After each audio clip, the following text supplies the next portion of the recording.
Always follow the money. That's what I always say. You always follow the money. Yeah. This is Follow the Money with Mitch Moss and Paulie Howard on VSiN. Here we go. Welcome in. It is Follow the Money on VSiN, the Sports Betting Network. Mitch Moss along with John Jastrzemski in for the vacationing Paulie Howard here on a Thursday. I'm live downtown Las Vegas, Circa Resort and Casino. We do have a 3-hour banger lined up for you today. Who says the middle of July is a dead time in sports? Not us. Plenty to get into today. We'll kick into the second half of the Major League Baseball season throughout the show today. It begins tonight with only one game on the slate. World Cup, the Open Championship now, round one pretty much over with. College football, NFL on the program today. Some great guests. JJ, it's great to have you on the program today. How are you?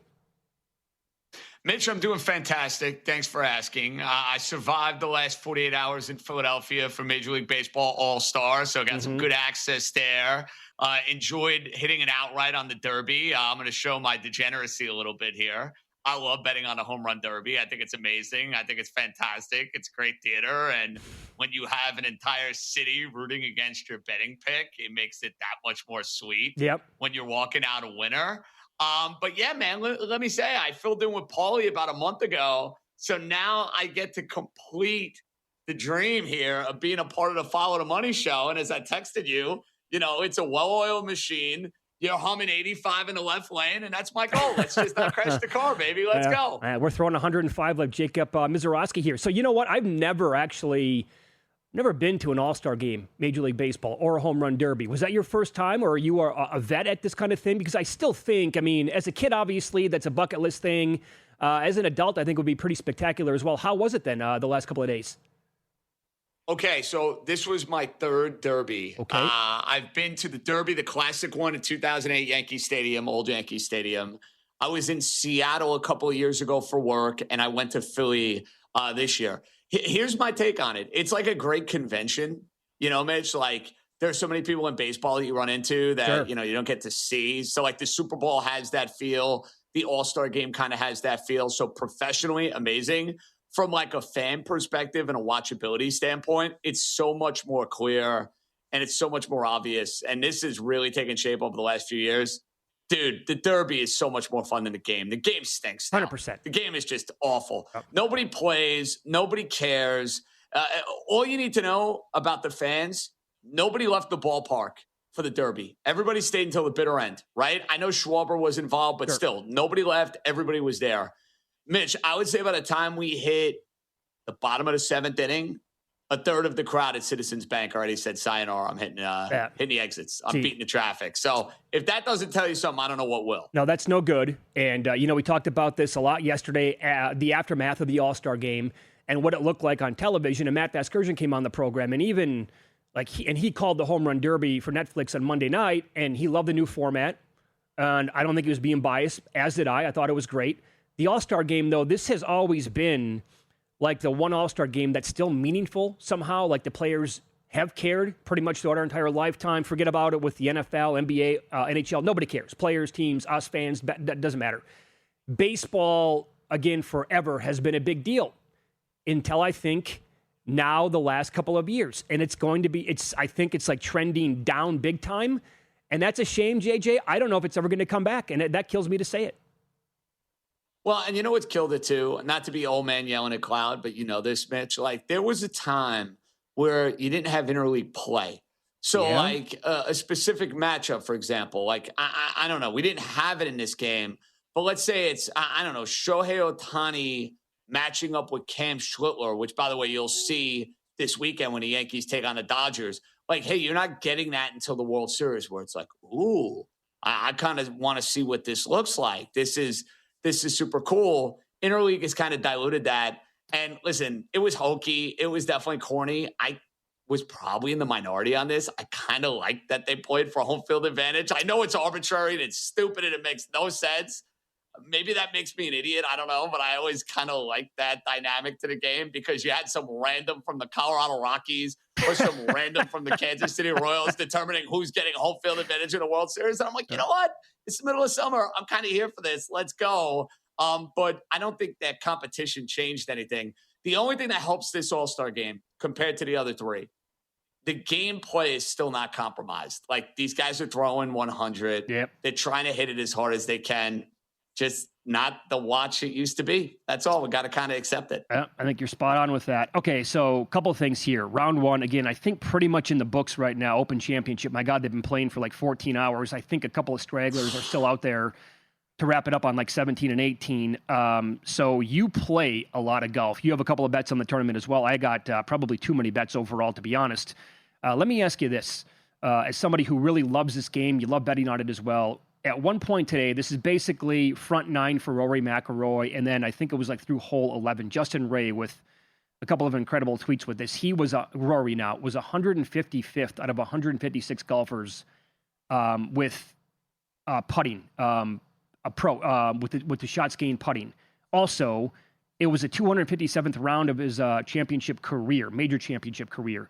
Only the fourth time he has made bogey or worse on multiple par fives in one of those rounds. Why is this a thing, in your opinion? Like, Scotty, obviously, it's been a big talking point for him forever, and this just pops up every once in a while, like today with Rory. It's all mental. That's my read on it, Mitch, because we know Rory McIlroy can go and drain putts and be an outstanding putter. And listen, it is fickle. It's kind of like with relievers. And not that golfers are necessarily relievers, but you kind of see it in baseball. They use a cross-sport analogy where you say to yourself, hold on a second, why was this guy a year ago like the most dominant reliever the sport has to offer? And then the next year he rolls out with like a 4.85 ERA or a 5 ERA. Yeah, and well said. Some of it might be mental. Some of it might be mechanical. And I think with putting, it's the same sort of vibe and the same sort of deal. Like, you roll up, you're on the wrong side of the bed. You're not reading the greens as well as you should, and you find yourself in a little bit of trouble. But, it's interesting because normally these British Opens, from a weather perspective, it's soggy, it's wet. We're not talking about dryish conditions that you're normally getting in the 50 states when you're playing throughout the course of the summer.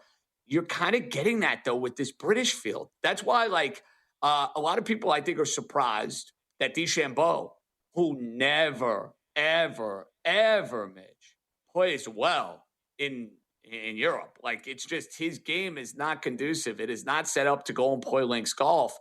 Why did Bryson go and have a big first round and finds himself at the very least in the top 10 at the top of the leaderboard? I think because the conditions are not playing the way normal British Open conditions are playing. Now, is that going to be the case by Friday, Saturday, Sunday? Who knows? But a lot of heat in Europe, a lot of dry temperatures in Europe. And maybe that's like throwing off our usual perception of guys that we would normally like to do well at this event. Oh, that entire golf course was drenched in sunshine today. I mean, just soaking it in the entire time. It looked beautiful on TV, obviously. And you're right. And also that I wanted to bring this up. I'm glad you brought up Bryson DeChambeau. I heard Matt Youmans talking about this. In fact, it was with us on this show, and he's brought it up on Primetime as well. He does not like betting matchups in golf tournaments at all. He said, look, you need to stick to what you're good at as a bettor, and he's gotten fried on matchups before. The one matchup that I think I'm going to go into retirement on betting golf matchups, because I got killed fading Colin Morikawa at the Masters when his back popped up. All these reports, oh my God, look out, he might. And he was brilliant, especially on Sunday, and I got absolutely smoked. I found one matchup fading Bryson DeChambeau, and it was with Joaquin Niemann, who was playing great golf. He's 6 over. I'm dead. I laid 37 cents with that. I'm never betting on golf matchup again ever in my entire life. DeChambeau has been awful. And he comes out there. If he doesn't bogey 18, he's got a chance to be the first-round leader until everybody was overtaken by Jackson Suber late. Incredible. I wouldn't have talked you out of that. I understand Matty's advice, and I'm not trying to pretend to be an expert. Listen, there are the geniuses that work at VSiN here that have models and have mathematical projections. This is just the Syracuse education with a little bit of a pea brain, and a guy who kind of just takes what I see. I take some advanced metrics. I put it all together. That's the JJ secret sauce. I would have looked at the JJ secret sauce, Mitch, and I would have said, wow, fading Bryson DeChambeau. Smart move, all about it. I love where your head is at. Sometimes it's the analytics, sometimes the old school, new school, whatever the approach might be, can't account for what we saw here as kicking off the British Open. I had skepticism with Morikawa this week, and I know he went into this thing. He's won a British Open. It's a course that's set up for his game. I actually played Goddard up in a matchup And I put Cameron Young in a matchup here against the hometown boy, Tommy Fleetwood. So those are the two that I have going. Cameron Young off to a good start. Yeah. We like that. Goddard's got some work to do against Morikawa. Yeah, no doubt. I'm on a couple of things with Morikawa. And full disclosure here, I did bring this up earlier this week. Jackson Suber is a guy that I bet almost immediately. I bet him at 350 to 1. I did tell the story. I was limited to $31 on that bet. And look, I mean, do I like having the guy who's the first round leader? Not particularly, because it's very difficult to go wire to wire unless your name's Wyndham Clark at the U.S. Open. But he's in a pretty good spot. Will I be mad at cashing a ticket that pays about $11,000? No. If he would win, obviously I would take that. But also, I had a little FOMO today as he's at 2 under, and the leaders in the clubhouse were like at 4. I'm like, if I have like 6 guys to lead after the first round, and I don't have Suber, and he was 27 to 1, and I put a little pizza money on him at 27 to 1 to lead because I thought to myself, if he leads the first round but doesn't win, I'm not going to be happy with myself. So that one looks good. Nobody can catch him right now the way it looks, and I don't think that's been graded yet because, again, a couple of those guys were still out on the course. So lost the matchup the way it looks with Neiman, but the outright on the first round with Suber, pretty good. I'll take 27 to 1, JJ. I would expect you to take 27 to 1. And looking at some of the plays you have, Mr. Mitch, not too shabby a round 1 for you. I wish I could say the same about Justin Rose and Matthew Fitzpatrick. I know. Oh, disgusting. I know. We will hit on the second half of the Major League Baseball season coming up next. We do have one game on the slate tonight. A 16-3 angle applies to the game, and JJ loves an updated win total. Find out who it is next.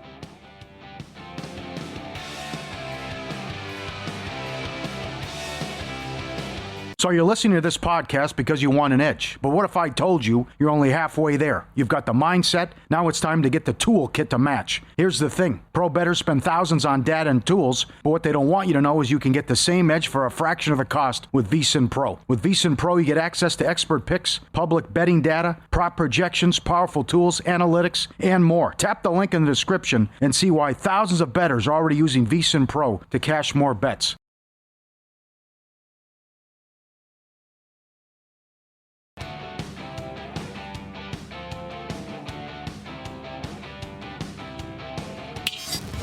This is Follow the Money on VSiN. All right, so we're down to the final 2 matches of the World Cup. Third place match on Saturday. The finale is going to be on Sunday. Mitch Moss along with John Jastrzemski here. He's in for Paulie Howard. He is out today and tomorrow vacationing. And we go out to the Progressive Guest Line for more insight and betting analysis here on the 2 matches. Malcolm Bamford joins the program, part of the Sports Gambling Podcast. Malcolm, thanks for the time today. How are you? Good evening, gents. I am a little bit better than I was 23 hours ago. Slightly less raw, but I can take you through the anatomy of what happened last night if you'd like me to. Well, I was going to say, I think the whole world has been ranting about what England did there in the second half, the last 24 hours. We might be all ranted out, I guess. It was despicable what they did. I'm not even over it, to be honest. That's the thing. Normally, after a game like that, there's 4 or 5 different opinions, or you might tell me something different to John. Not this time. Nope. Everybody, 100% of the people know what happened. My wife and kids sitting here knew what happened. You don't need to ask me. It was just baffling. It was really baffling. And here's the thing. Thomas Tuchel was given the job specifically for that 30 minutes. That was his job. Not for the last 2 years, not to qualify. Any England manager they've qualified bloodlessly for years on end. They always win every game and qualify. They make their way through. Gareth Southgate was doing a great job.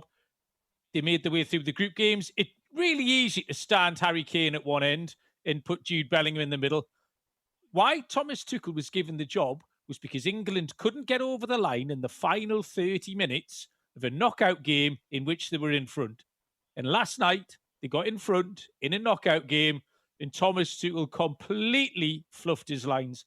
Absolutely fluffed it. That was his one job, was that 30 minutes.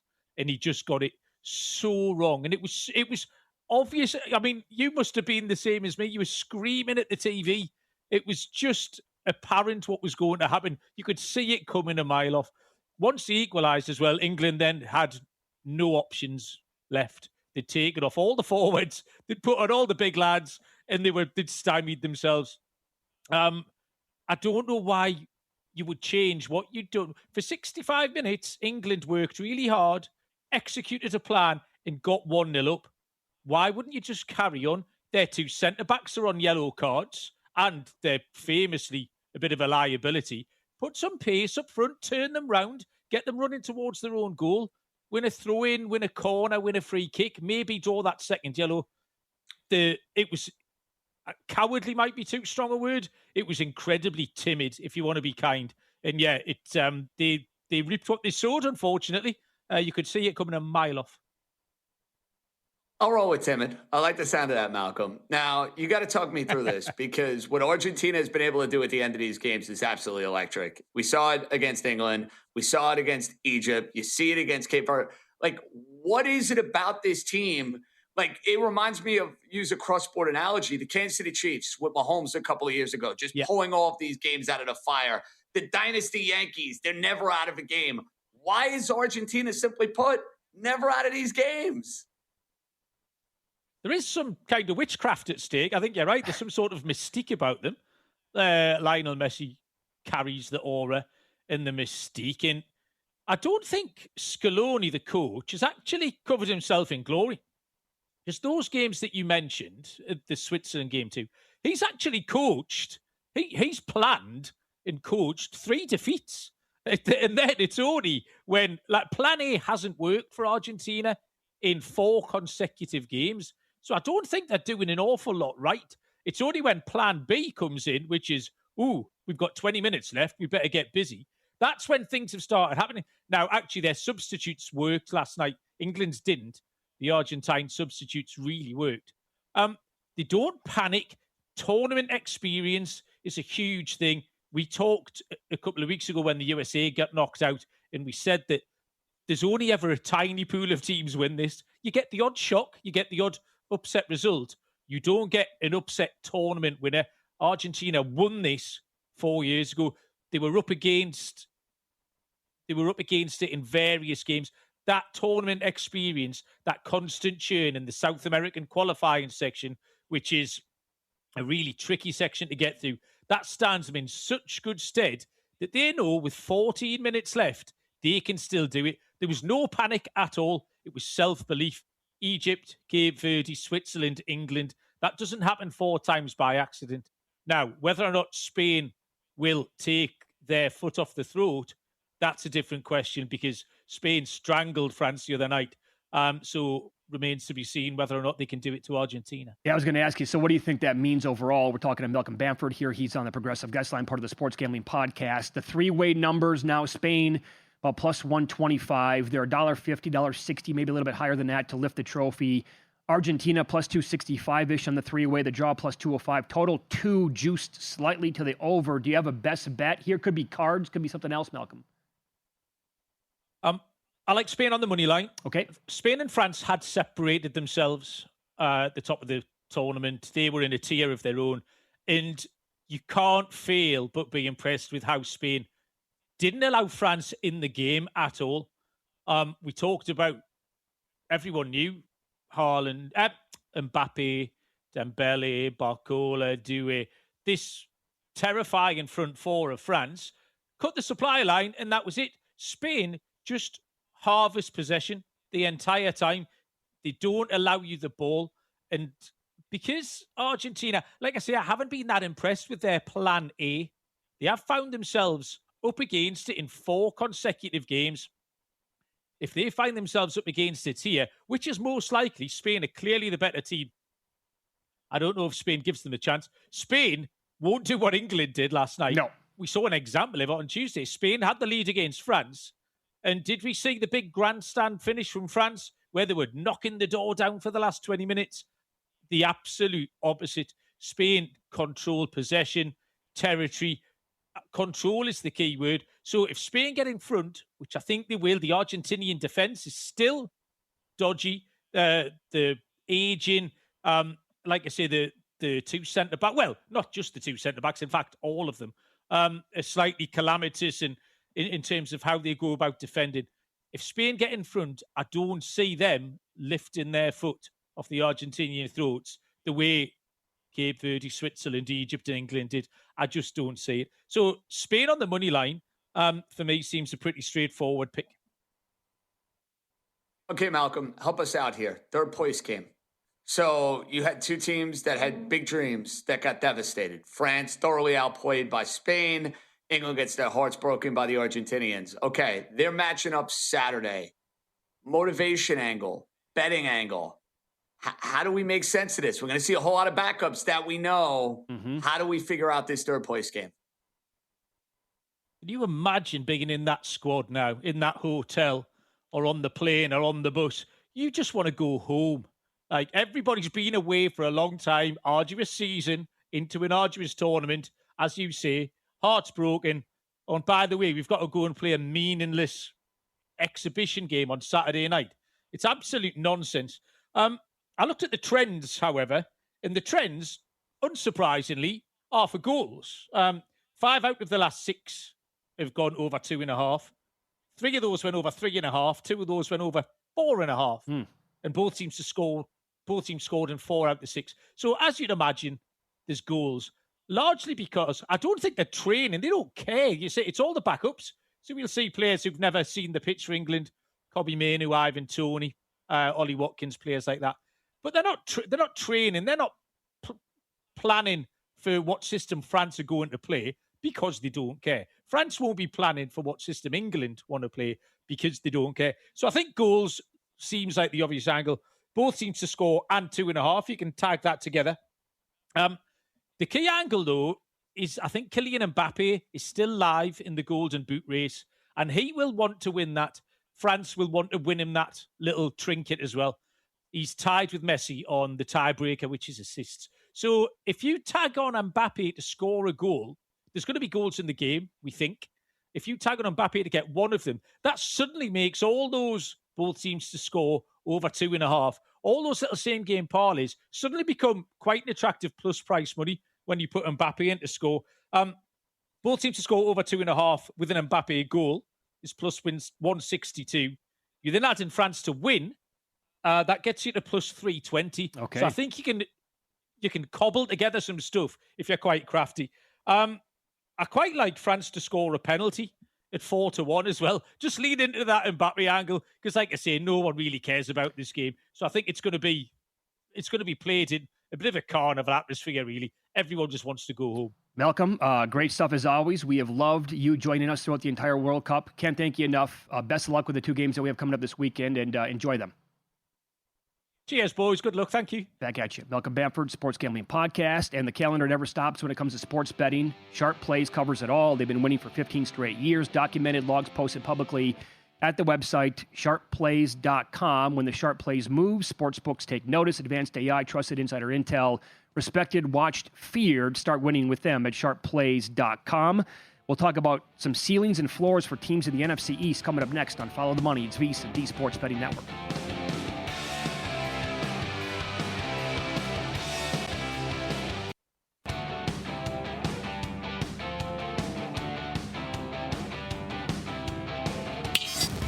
This is Follow the Money on VSiN.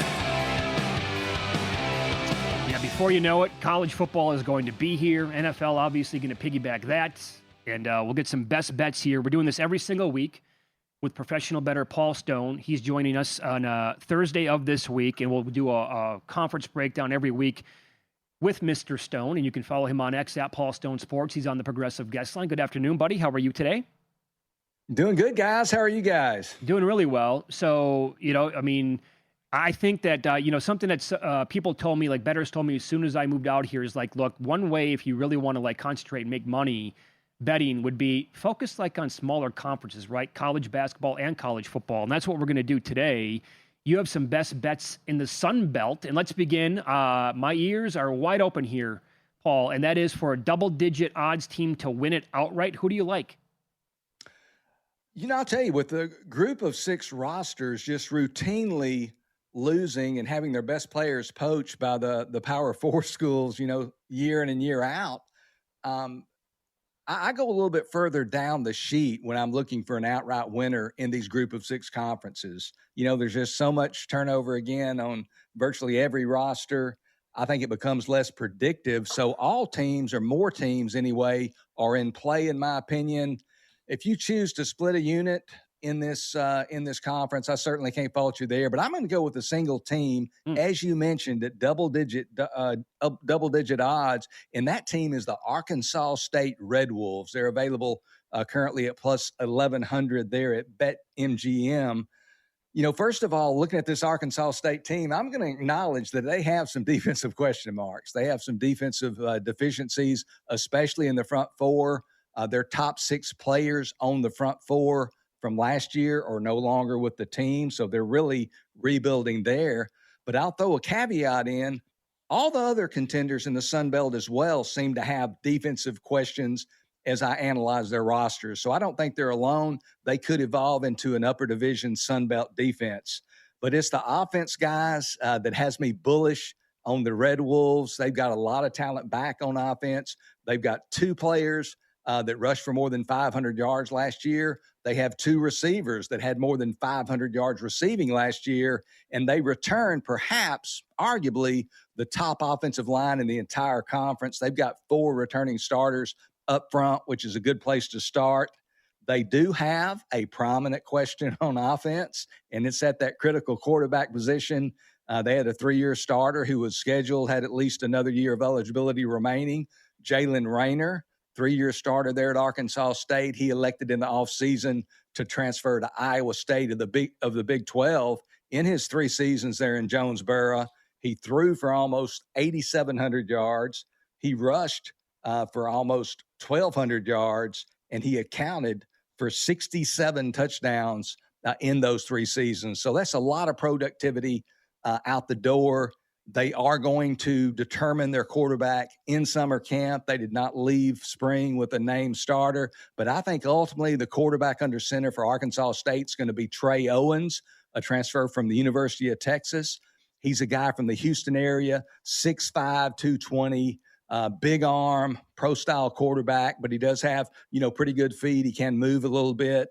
And the fact of the matter is he wasn't going to play at Texas. When people think about the quarterback room, down there in Austin, they think, first of all, obviously Arch Manning, but they've got KJ Lacey, a big-time quarterback out of the state of Alabama, Dia Bell, a true freshman, and the son of former NBA player Raja Bell showed up on campus just a month ago. So they have an embarrassment of riches there. Trey Owens only got in 2 games in 3 years there at Texas. I think he's going to be the answer for Arkansas State. I think they're going to have a really good offense, average over 30 points a game. I think he's going to be one of the surprise players, not only in the Sun Belt Conference, but in the entire group of 6. Trey Owens got a big arm. I think he's going to do big things. I like Arkansas State at plus 1,100 to win the Sun Belt Conference. We love an 11-1, 12-1 right out of the gate, Paul. That's an absolute thing of beauty. Talk me through James Madison at plus 270. Obviously, there's pedigree there and there's a lot of prior success. Is that number at plus 270 because of the pedigree? I guess in your estimation, it's fair to say they're a little overvalued there in that spot because of who they are. Is that reasonable? Spot on, John. I mean, you look at these group of 6 teams, and James Madison lost tons of players off that championship team that played in the playoff last year. Billy Napier coming in as the first-year coach. And I think they get assigned that favorites role, I hate to say by default, but that's pretty much it. I mean, they've been the, kind of the gold standard in that conference, through the years at times. And I think they're just kind of getting the label. But these group of 6 conferences are so wide open. They're difficult to break down because you have so much roster turnover and you're trying to project Division II players and Power 4 players who haven't really seen the field much at the previous school and that type of thing. So I think James Madison, they got a lot of new faces, and there's no way they should be less than, plus 500, say. So okay. I don't see any value there on the Dukes. Professional bettor Paul Stone, our guest, Progressive Guest Line, talking best bet Sun Belt this year as part of the handicap with Arkansas State, 11-1 to win it outright. You also like them plus 10.5 week 1 against Memphis.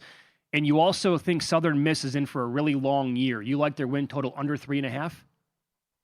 Yeah, I mean, we'll talk about Arkansas State plus 10.5 over Memphis, first of all, there in week 1. And first of all, a little geography lesson. And you guys know, as college football handicappers and handicappers, period, we have to be a geographer, which I think is a word. We have to be meteorologists. We have to be psychologists. We have to be a little bit of everything and wear many hats.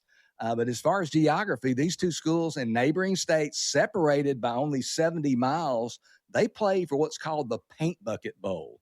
And University of Memphis has certainly had the more prominent football program through the years of the two schools. They've played 10 times in the previous 20 seasons. Each team has been favored 5 times in those 10 meetings. When Arkansas State has been an underdog, those 5 times they have covered 4. Looking at this scheduling dynamic from Memphis's perspective, I think it is a heavy part and a prominent part of this handicap, the fact that Memphis, which whether they're legitimate or not, they've got playoff aspirations. They think they've got a chance to be that group of 6 entry in the playoff. They open at UNLV. So in week 0, they play there at Allegiant Stadium. They're a 3.5-point underdog.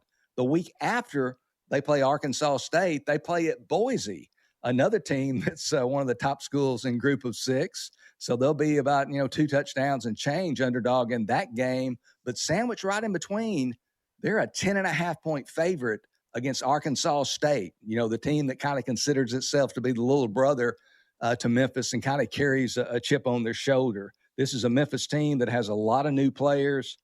They have a new coach in Charles Huff. It's a great sandwich situation. Memphis laying double digits. I'd love to see, Memphis win this game ho-hum fashion, 34-24, 10-point victory, and us get the money. I had this one more in that no man's land between 7.5 points and 9.5 points. We're getting 10.5.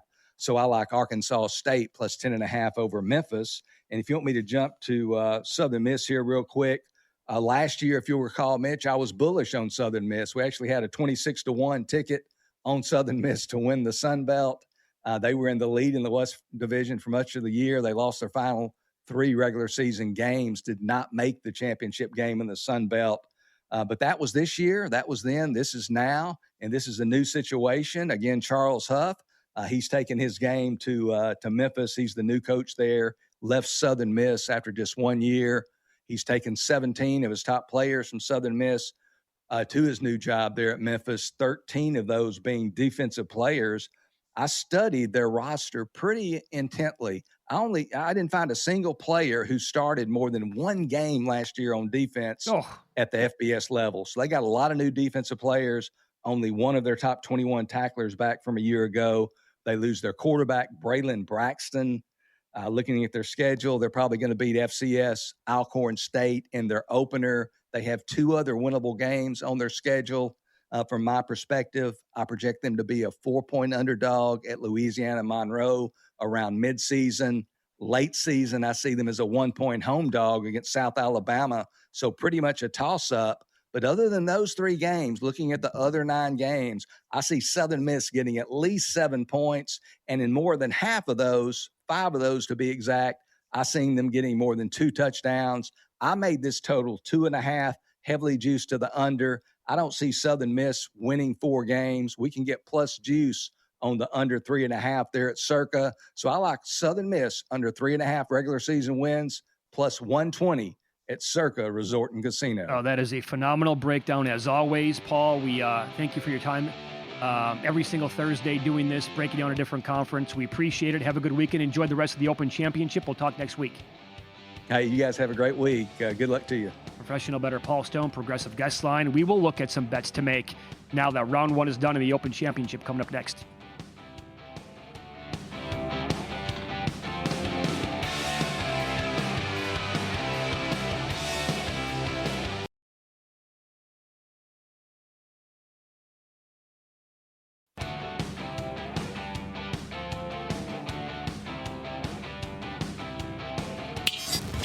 This is Follow the Money on VSiN. Top of the second in Philadelphia, the Phillies and the Mets scoreless, and there is 1 out, nobody on the way it appears for the Mets. Hold on a second here. There's a base hit. So there's going to be a man on here for the Mets. as Nola is on the mound tonight for Philadelphia. JJ has a bet on the Mets. More baseball. Here we go to the Progressive guest line. Kevin Rogers joins the program now. Make sure you follow him on X at Rogers Picks. He's with Prize Picks. Does a great job following like trends throughout the season in football, Major League Baseball as well. Kevin, thanks for the time today. How are you? Guys, good to talk to you. Excited to get the second half underway. Same here. You reached out to me, I want to say it was a week ago, before whomever the Orioles were playing, and you're like, God, this is crazy. I think it was against the Royals. And you said, this is absolutely crazy, Mitch, but they are on an absolute tear of drawing a bunch of walks, which, okay, like you can exploit that at sportsbook several different ways. What did you find with Baltimore walking at the dish? Well, I will say first, and I texted you this, that I'm like, you're not living until you bet walks props with pitchers, because that is like the greatest sweat in the world. You're just like 3-1 count, 3-2, don't swing. But here's the stat. Going back 16 consecutive games, opposing starting pitchers facing the Orioles have walked at least 2 batters. And usually the over-under is 1.5 for the most part. Sometimes it's 2.5 if you have, guys that tend to walk more batters. And one of those was Avila from the Royals. That was 2.5 at plus money, and he had 3 when he faced the Orioles last weekend. And the Orioles take on the Astros tomorrow. There's no starting pitcher yet for Houston, so we can't, look at them yet. But it's unbelievable. The Orioles, they haven't been great this year, but they have found ways to get on base against opposing starting pitchers. Okay, Kevin, you put together some unbelievable stats you sent our way. And the Toronto Blue Jays have had a reputation over the last 2 years as a team that puts the ball in play. And it's why they had a lot of success going back to last year, making it to Game 7 of the World Series. The reason I bring this up, Tampa Bay is one of those teams you have profiled as far as a team that puts the bat on the ball. Is that a situation that you would look at and say, because of that trend, because of that eye-popping statistic, it makes Tampa Bay a more appealing team, dare I say? Forget about the rest of this regular season when they're in a coin flip battle with the Yankees to go win the AL East. For postseason success, do you think this trends favorably for Tampa Bay? I think it is. Number one, what you're referring to, that the Rays have the least amount of strikeouts against opposing starting pitchers. Only team in baseball under 400 at 392. Blue Jays aren't far behind at 410, and the Blue Jays are one of the teams that have the lowest strikeout percentage, strikeout rate in baseball. But, look, they're a team that, is it you just are swinging early or, however it's working for the Rays, they just don't strike out. And, yes, you're either putting the ball in play, or if it's a full count, you're finding a way to walk or whatever the case is. But, this is probably one of the reasons why Tampa Bay jumped the Yankees. And we know the Yankees have had injury problems, but one of the reasons why is you're just more disciplined at the plate. And it shows that, on the flip side, the Angels have the most strikeouts at 538, and the Rays have the least at 392 against opposing starting pitchers. So this Tampa Bay team has just found a way, and we'll see if that translates into postseason success. But at least moving forward, you're not going to see opposing pitchers facing the Rays with probably 5.5 or 6.5 strikeout totals. I'm sure it's probably be at 4.5 just to make you, try to see if they'll go over that. But they've done a really good job of staying under that. Kevin, do you know which teams have been the best at either limiting opposing starting pitchers, like with their Ks, meaning that their starting pitcher that night would go under their K prop, or vice versa? You mentioned the Angels. So does that mean opposing pitchers have gone over their K prop more than any other team when they take on LA? What's funny about that, Mitch, is the numbers. It's not really that crazy with the Angels. It's 50, 44, and 3. So it's not like some insane number. And maybe that's just adjustments, that you have a lot of 6.5. So you got a pitcher going under at 6 strikeouts, but you still struck out 6 times, but it didn't go over. But the Angels are at 50. Here's an interesting team. Just going down the list, guess who has the most overs of anybody? The Dodgers at 54. Whoa. Which you wouldn't really think that. And the Dodgers have 106 less strikeouts than the Angels. But again, the balance of it's not fair that if you have a lot of lower strike, like there are times you can have a guy that has a pitcher that has 2.5, 3.5 strikeouts, has 4 over 3.5. That's an over. But then the Angels have 6.5 and it's 6. It's an under. It's not necessarily balanced, but at the same time, the Dodgers have had a ton of opposing pitchers go over their strikeout total. And Minnesota, of all teams, I think they're sixth fewest strikeouts of anybody against opposing starting pitchers, 57 unders, which is the most in baseball. So the Twins have done a really good job, especially against righties, 43 of those coming against right-handed pitchers. So, so the Angels, what's funny about them, and even Cincinnati, who's right behind the Angels in the strikeout category, they're 45, 48, and 2, the opposing starting pitchers. And lefties are 8 and 15 to the under. So really, you're not getting those high strikeouts, or at least I guess maybe the odds makers haven't caught up with that with those teams because they're still staying under somehow in spite of all their strikeouts. Okay, Kevin, give me a team second half of the year that you think profiles in a bullish category. Like, I'll give you an example. The Red Sox, based upon what they did over the final 2 weeks of the year, is that sustainable in the second half? Maybe there's a team that outkicked the coverage over the first 2 months where you're feeling a market correction. I'll kind of open the floor. You could take this any which way you'd like. Give me a team you're either looking to buy or sell here second half of the year. I would say I would go with Detroit. I would say that they could be a team that could make a run. You're only 6.5 back. Who knows if the White Sox can keep it up? Even Cleveland, to see if they could keep it up. Their lineup at times is questionable. Cleveland did end the first half on a high note. But Detroit, in spite of losing the final two in the first half against the Phillies, there's no shame in that. You have Tarek Skubal now healthy again. Flaherty's pitched a little bit better after he had a bit of a rough start. Detroit, they can go on a run. They did that a few years ago. They can go either on a run or be terrible, like you saw last year. So you're kind of wondering which one it's going to be. But I think Detroit could maybe make a run. That's manageable. Because, look, in the West, in the NL West, no one's catching the Dodgers. I think that's pretty simple. In the Central, chances are no one's catching the Brewers, even though the Cubs are 5 games back. In the East, the Braves melted down towards the end of the first half. The Phillies played better. I mean, if the Phillies overtake them, it's not that big of a surprise. I don't really think the Marlins will sustain it. And in the West, I don't know how much trust I have in Seattle. I just think the only team that it's manageable is in the AL Central and even Minnesota. I mean, I don't know how much you trust Minnesota's pitching, but Minnesota, we'll throw them in there. Minnesota and Detroit can be two teams that maybe go on a run because the leader of their division is not stable. Okay, fair enough. Kevin Rogers, our guest on the Progressive Guest Line. Follow him on X at Rogers Picks. He's with Prize Picks. So it looks like, according to the screen anyway, I'm looking at a bunch of the numbers for tomorrow night are populating, player props included. Is there anything based on the numbers that you have, like with trends going into the second half of the season, that stand out that you've noticed at this point? Well, one, Mitch, I will throw out. Obviously, it's all kind of coming up now. But as far as hits, runs, RBIs prop for tomorrow, which you keep an eye on, I think the number's decent. Nick Gonzalez of the Pirates, he, in his last 20 road games, he's gone over 13 times on that prop. And Gavin Williams is not as good against right-handed pitching, or right-handed hitting, rather, than left-handed hitters. Gonzalez, it's 329 against righties. He's got a good OPS, or on-base percentage, rather, of 392. So those are good numbers that he has. And, Gavin Williams, his expected WOBA, 21st percentile against right-handed batters, slugging, 23rd percentile. So maybe Nick Gonzalez is worth a look tonight, tomorrow night, rather, Pirates and the Guardians, they hook up in Cleveland. But, we'll see how those walk props, once they come out, what those prices are. You don't want to lay 190 on an over 1.5, but some of them could be kind of manageable. They could slip through the cracks. So maybe we'll keep an eye on both the Orioles and Padres, two of the teams that have been the best at walking against opposing starting pitchers.